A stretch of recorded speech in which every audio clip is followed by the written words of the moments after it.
Satan is still the prince of this world.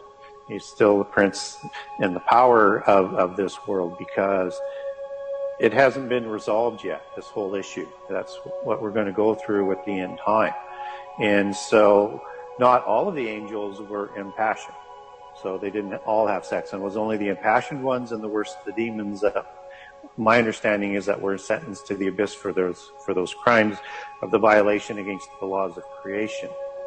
So that means there's many other unimpassioned angels that are still out there, and you still have the dividing up of the earth that we have no scripture to say that it was redivided or canceled or anything like that. So one presumes then that either those were consolidated into smaller ones that weren't sentenced to the abyss, or they're just replaced with other angels. And we know there's a lot of angels that actually rebelled, because in Revelations where we're told that there's 10,000 times 10,000, that's 100 million. And in Revelation 12, either a third rebelled all at once, or by the time of the end time, a third will rebel. So there's like 33 million of them, not just the 200 that Enoch talks about going to Mount Hermon. So, and there's a hierarchy to these angels as well.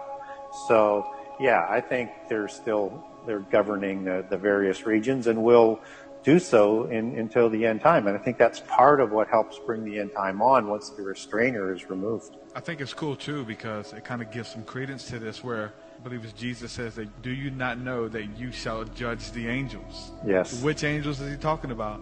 The angels that sinned and left their first estate, and they did with mankind. And that's what Jesus is talking about. You got a little info on that?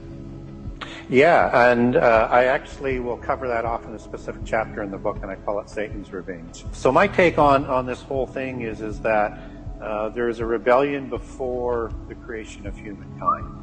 And there's many theories as to when that would take place, but I place that certainly before the creation of humankind. And Adam is created to, in the future time, to have him and his descendants raised above angels, because angels rebelled. They had no free choice in terms of being created immortal, but they did obviously have a free choice to follow God or not, because many of them chose not to. But with the creation of humankind, and Adam in particular with his Great Commission, is that the fallen angels were jealous of this. They were wanting to make sure that this was not going to happen. So they were going to try and bring down Adam and humankind to prevent them from being raised higher than angels in the future time, and thus being able to judge these angels and their rebellion. So we're intricately and intimately connected to what happened in prehistory with the rebellion. And so what is playing out is the resolution to that. And because we have free choice before immortality, that's going to have a higher sort of presence given to it in the future time.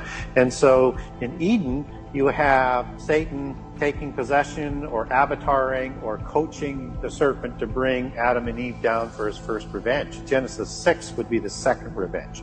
And all throughout history, he's trying to prevent humankind from achieving their destiny, and from Israel being created, and enable Israel to bring about the Messiah, and that the Messiah will bring about the redemption of humankind. And I think what the angels miscalculated was they did not anticipate the resurrection. So when we hear about Jesus in 1 Peter going into the grave at the time of the resurrection, or time of the crucifixion, before the resurrection, just before, he's talking to these rebellious angels and saying, it's over. Your rebellion has officially failed. And when I rise on Sunday morning, means humankind will be raised in the future time, and they will judge you for the crimes that you've done against them. Women are to pray and make that connection with their head covered, and men with their heads uncovered. What's the deal with the hair and the angels? Well, it would seem that when the angels come into the physical world from the spiritual world and take on the form of body that they take on in the physical world, that they seemingly are subject to physical rules and regulations, or in this case, temptations. And so I think they find that the women are beautiful, and just as a human male would find women beautiful. And I think it's the same sort of things that are going on. And, they left their, as Jude 1:6 says, is they left their habitat. And habitat goes back to the word oikoterion in Greek. And that is defined as a dwelling place for the spirit. So I think they put on the clothes of the physical world to have a dwelling place for their spirit here, and then that becomes affected by the physical world.